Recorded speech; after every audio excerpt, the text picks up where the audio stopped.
بسم الله الرحمن الرحيم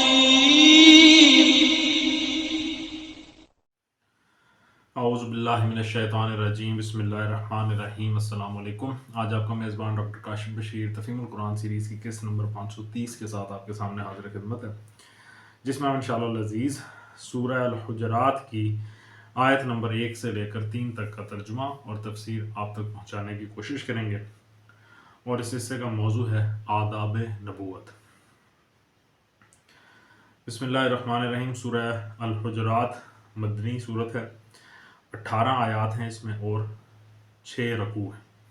بسم اللہ الرحمن الرحیم۔ یا ایہا الذین آمنوا لا تقدموا بین یدی اللہ ورسولہ واتقوا اللہ ان اللہ سمیع علیم۔ ترجمہ: اے لوگو جو ایمان لائے ہو، اللہ اور اس کے رسول کے آگے پیش قدمی نہ کرو اور اللہ سے ڈرو، اللہ سب کچھ سننے اور جاننے والا ہے۔ تفسیر میں آتا ہے یہ ایمان کا اولین اور بنیادی تقاضا ہے۔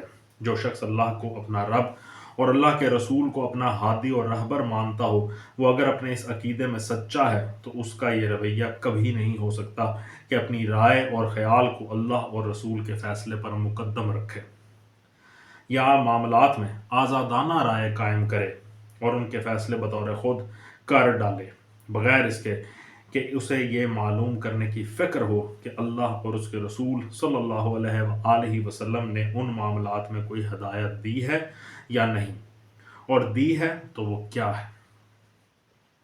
اسی لیے ارشاد ہوا ہے کہ اے ایمان والو، اللہ اور اس کے رسول کے آگے پیش قدمی نہ کرو، یعنی ان سے آگے بڑھ کر نہ چلو، پیچھے چلو، مقدم نہ بنو، تابع بن کر رہو۔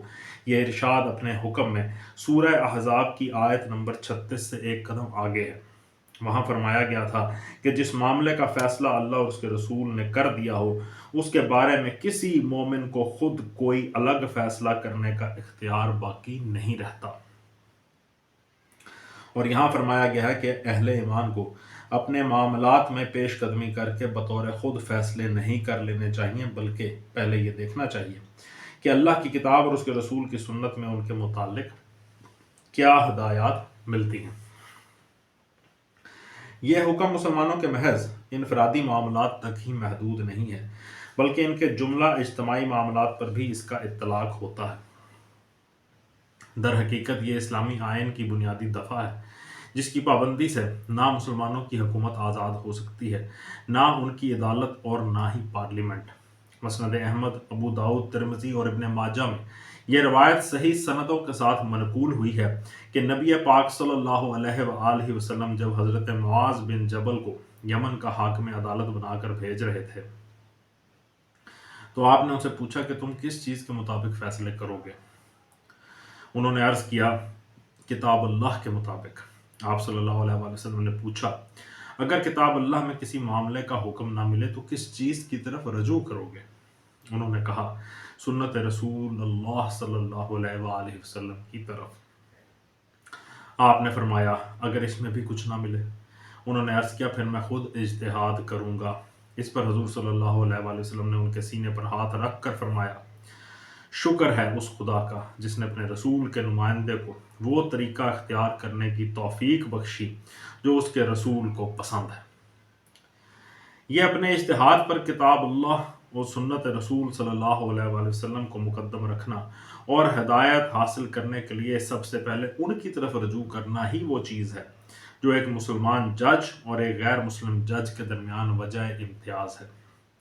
اسی طرح قانون سازی کے معاملے میں یہ بات قطعی طور پر متفق علیہ ہے کہ اولین ماخذ قانون خدا کی کتاب ہے اور اس کے بعد رسول اللہ صلی اللہ علیہ وآلہ وسلم کی سنت۔ پوری امت کا اجماع تک ان دونوں کے خلاف یا ان سے آزاد نہیں ہو سکتا، کجا کے افراد امت کا قیاس و اجتہاد۔ آیت کے آخر میں ہے کہ اللہ سے ڈرو، اللہ سب کچھ سننے اور جاننے والا ہے۔ تفسیر میں آتا ہے یعنی اگر کبھی تم نے اللہ اور اس کے رسول صلی اللہ علیہ وآلہ وسلم سے بے نیاز ہو کر خود مختاری کی روش اختیار کی یا اپنی رائے اور خیال کو ان کے حکم پر مقدم رکھا تو جان رکھو کہ تمہارا سابقہ اس خدا سے ہے جو تمہاری سب باتیں سن رہا ہے اور تمہاری نیتوں تک سے واقف ہے۔ یا ایہا الذین آمنوا لا ترفعوا اصواتکم فوق صوت النبی ولا تجهروا له بالقول كجهر بعضكم لبعض ان تحبط اعمالکم وانتم لا تشعرون۔ ترجمہ: اے لوگو جو ایمان لائے ہو، اپنی آواز نبی کی آواز سے بلند نہ کرو اور نہ نبی صلی اللہ علیہ وآلہ وسلم کے ساتھ اونچی آواز سے بات کیا کرو جس طرح تم آپس میں ایک دوسرے سے کرتے ہو، کہیں ایسا نہ ہو کہ تمہارا کیا کرایا سب غارت ہو جائے اور تمہیں خبر بھی نہ ہو۔ تفسیر میں آتا ہے یہ وہ ادب ہے جو رسول اللہ صلی اللہ علیہ وآلہ وسلم کی مجلس میں بیٹھنے والوں اور آپ کی خدمت میں حاضر ہونے والوں کو سکھایا گیا۔ اس کا منشا یہ تھا کہ حضور صلی اللہ علیہ وآلہ وسلم کے ساتھ ملاقات اور بات چیت میں اہل ایمان آپ کا انتہائی احترام ملحوظ خاطر رکھیں۔ کسی شخص کی آواز آپ کی آواز سے بلند نہ ہو۔ آپ سے خطاب کرتے ہوئے لوگ یہ بھول نہ جائیں کہ وہ کسی عام آدمی یا اپنے برابر والے سے نہیں بلکہ اللہ کے رسول سے مخاطب ہیں۔ اس لیے عام آدمیوں کے ساتھ گفتگو اور آپ کے ساتھ گفتگو میں نمایاں فرق ہونا چاہیے اور کسی کو آپ سے اونچی آواز میں کلام نہیں کرنا چاہیے۔ یہ ادب اگرچہ نبی پاک صلی اللہ علیہ وآلہ وسلم کی مجلس کے لیے سکھایا گیا تھا اور اس کے مخاطب وہ لوگ تھے جو حضور صلی اللہ علیہ وآلہ وسلم کے زمانے میں موجود تھے، مگر بعد کے لوگوں کو بھی ایسے تمام مواقع پر یہی ادب ملحوظ خاطر رکھنا چاہیے۔ جب آپ صلی اللہ علیہ وآلہ وسلم کا ذکر ہو رہا ہو یا آپ کا کوئی حکم سنایا جائے یا آپ کی احادیث بیان کی جائیں، اس کے علاوہ اس آیت سے یہ ایما بھی نکلتا ہے کہ لوگوں کو اپنے سے بزرگ تر اشخاص کے ساتھ گفتگو میں کیا طرز عمل اختیار کرنا چاہیے۔ کسی شخص کا اپنے بزرگوں کے سامنے اس طرح بولنا جس طرح وہ اپنے دوستوں یا عام آدمیوں کے سامنے بولتا ہے، دراصل اس بات کی علامت ہے کہ اس کے دل میں ان کے لیے کوئی احترام موجود نہیں ہے اور وہ ان میں اور عام آدمیوں میں کوئی فرق نہیں سمجھتا۔ آیت کے آخر میں آیا کہیں ایسا نہ ہو کہ تمہارا کیا کرایا سب غارت ہو جائے اور تمہیں خبر بھی نہ ہو۔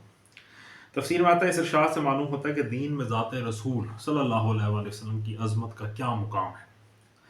رسول پاک صلی اللہ علیہ وآلہ وسلم کے سوا کوئی شخص خواہ بجائے خود کتنا ہی قابل احترام ہو، بہرحال یہ حیثیت نہیں رکھتا کہ اس کے ساتھ بے ادبی خدا کے ہاں اس سزا کی مستحق ہو جو حقیقت میں کفر کی سزا ہے۔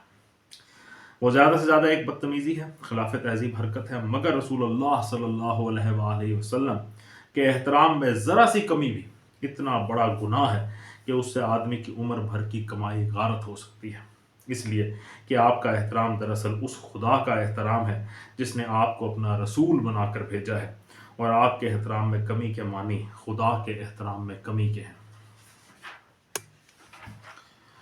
ان الذین یغضون اصواتهم عند رسول اللہ اولئک الذین امتحن اللہ قلوبهم للتقوی لہم مغفرۃ واجر عظیم۔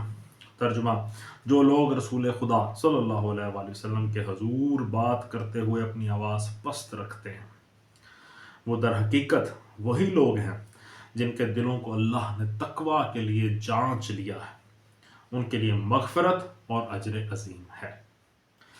تفسیر میں آتا ہے یعنی جو لوگ اللہ تعالیٰ کی آزمائشوں میں پورے اترے ہیں اور ان آزمائشوں سے گزر کر جنہوں نے ثابت کر دیا ہے کہ ان کے دلوں میں فی الواقع تقوی موجود ہے، وہی لوگ اللہ کے رسول کا ادب و احترام ملحوظ خاطر رکھتے ہیں۔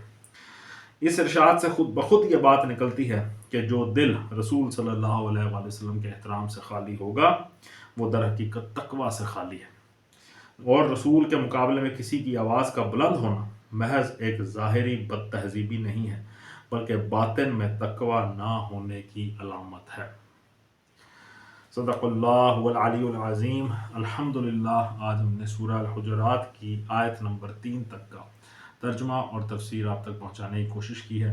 اللہ تعالی ہمیں زیادہ سے زیادہ اس ادب کو سمجھنے اور اس پہ عمل کرنے کی توفیق عطا فرمائے، اور ہمیں اس توفیق سے نوازیں کہ ہم اپنے بچوں تک بھی یہ چیز جو ہے اگلی نسل تک اسلام کا پیغام، قرآن مجید کا پیغام، اس کے مطالب و مضامین ان تک پہنچائیں، اور اللہ تعالیٰ ان کو اس نیکی کے توسط اللہ تعالیٰ ہم سے راضی ہو جائے۔ اسی دعا کے ساتھ آپ سے اجازت چاہیں گے۔ اپنا بہت خیال رکھیں۔